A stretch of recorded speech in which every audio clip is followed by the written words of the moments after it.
और उसी फिरोज का एक बेटा था जिसका नाम था अतीक अहमद। अतीक का बचपन किसी फिल्मी विलन जैसा बिल्कुल भी नहीं था, बल्कि एक साधारण और तंगी भरी जिंदगी से भरा हुआ था।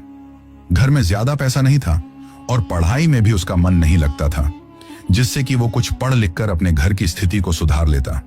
और इसी चीज के चलते साल 1979 तक आते आते वो 10वीं क्लास की परीक्षा में फेल हो चुका था। लेकिन उसे इस बात का कोई अफसोस नहीं था, क्योंकि उसकी नजरें कहीं और थीं।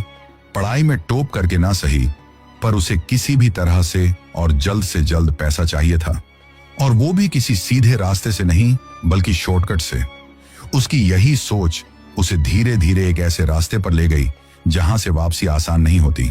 शुरुआत उसने रेलवे यार्ड से कोयला चोरी करने से की। रात के अंधेरे में अपने साथियों के साथ मालगाड़ियों से कोयला चुराना और उसे ब्लैक में बेचना उसका पहला धंधा बना। लेकिन यह सिर्फ शुरुआत थी।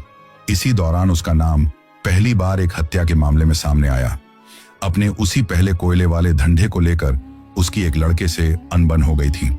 लेकिन उस वक्त तक अतीक के मन में पैसों की भूख इतनी ज्यादा जाग चुकी थी कि वो अपने उस कोयले वाले बिजनेस में अपने अलावा किसी को भी हाथ नहीं डालने देना चाहता था।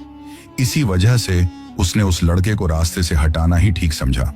और इसी एक घटना की वजह से पहली बार उसके अगल बगल में और उसके साथ में काम करने वाले लोगों के मन में उसके प्रति डर बैठ गया था।